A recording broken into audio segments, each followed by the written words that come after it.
Hello friends, 1857 का revolt आपने ज़रूर सुना होगा, लेकिन क्या आपको पता है कि उस बगावत के बाद एक ऐसा डिसीजन हमें देखने को मिलता है जो 250 ईयर्स पुरानी ईस्ट इंडिया कंपनी को हमेशा के लिए ख़त्म कर देता है और एक नई रानी क्वीन विक्टोरिया उन्होंने ऑफिशियली हिंदुस्तान के राज का जिम्मे अपने हाथों में ले लिया, जिसका ऐलान हुआ एक शाही दरबार में सब राजाओं के सामने। तो आज हम बात करने जा रहे हैं गवर्नमेंट ऑफ इंडिया एक्ट 1858 के बारे में और साथ ही साथ समझेंगे क्वीनस प्रोक्लेमेशन। तो जब रिवोल्ट 1857 धीरे धीरे सप्रेस हुआ तो ब्रिटिश समझने लगे कि उनकी पॉलिसी में कुछ तो गड़बड़ है। भाई यहाँ पे क्या हो रहा है? भाई यहाँ पे क्या हो रहा है? भाई ये कहाँ फंस गया भाई? उन्होंने सोचा कि लोग बगावत पे क्यों उतर आए। जवाब था, ईस्ट इंडिया कंपनी से सभी नाराज थे, आम आदमी, सिपाही और राजा महाराजा भी। आम आदमी को लगता था कि अंग्रेज उनका धर्म बदलने की कोशिश कर रहे हैं, क्रिश्चियन मिशनरीज प्रचार कर रहे थे और नए नए कानून लाए जा रहे थे, जैसे विडो मैरिज एक्ट जो उनके सामाजिक परंपराओं को चैलेंज करता था। स्कूल्स में इंग्लिश पढ़ाया जा रहा था। उनको लगा कि ये हमारे कल्चर पे अटैक है। लोगों को लगने लगा था कि उनकी पहचान ही खत्म हो रही है। लेकिन सिर्फ आम लोग नहीं, सिपाही भी परेशान थे। उन्हें तिलक लगाने से रोका गया, दाढ़ी रखने पर रिस्ट्रिक्शंस थी, समुद्र पार उन्हें ड्यूटी करने के लिए भेजा गया, जो हिंदू धर्म के हिसाब से उस समय धर्म भ्रष्ट होने के बराबर माना जाता था। ऊपर से एनफील्ड राइफल, जिसमें गाय और सूअर की चर्बी होने का शक था, उसने आग में घी डाल दिया।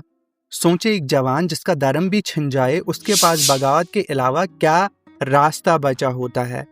प्रिंसली स्टेटस भी सेफ नहीं थे। दोस्ती करो तो डॉक्ट्रिन ऑफ लैप्स और सब्सिडरी अलायंस के जरिए उनकी टेरिटरी छीन लेते थे, ना करो तो डायरेक्ट अटैक।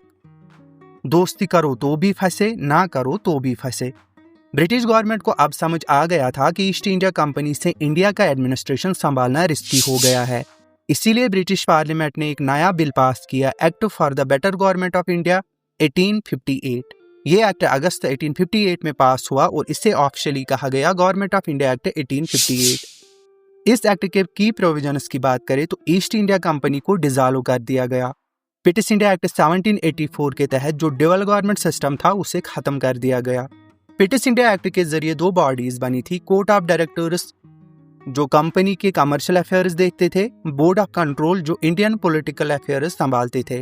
अब गवर्नमेंट ऑफ इंडिया एक्ट 1858 के बाद दोनों बॉडीज हटा दी गई और उनकी जगह secretary of state for India को अपॉइंट किया गया।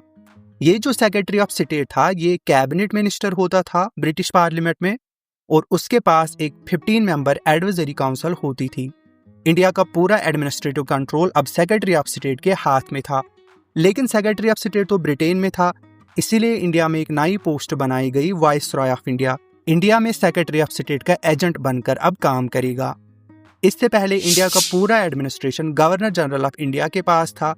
अब डिसाइड किया गया कि दोनों पोजीशंस गवर्नर जनरल और वाइसरॉय एक ही आदमी के पास होंगी। तो पहला वाइसरॉय ऑफ इंडिया बना लॉर्ड कैनिंग, जो पहले से ही 1856 से गवर्नर जनरल था। ये एक्ट अगस्त 1858 में पास हुआ, लेकिन इसको 1 नवंबर 1858 से इंप्लीमेंट किया गया।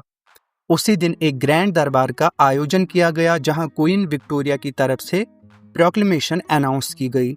इस दरबार में इंडिया के प्रिंसली स्टेटस के राजाओं, जमींदारों और कई लोगों को बुलाया गया और वहां पे लॉर्ड कैनिंग ने क्वीन विक्टोरिया के बिहाफ पर क्वीनस प्रोक्लेमेशन पेश की। क्वीनस प्रोक्लेमेशन में क्या अनाउंसमेंट्स थी?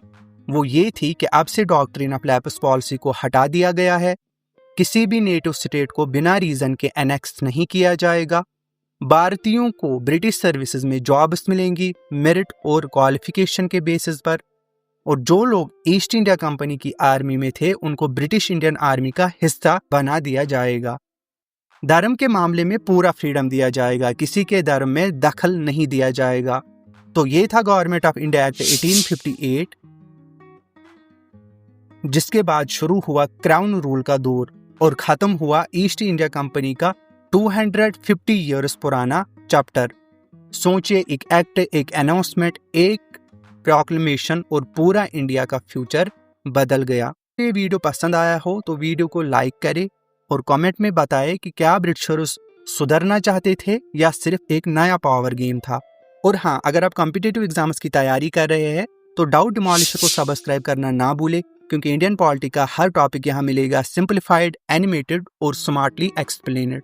Thanks for watching doubt डिमोलिशर।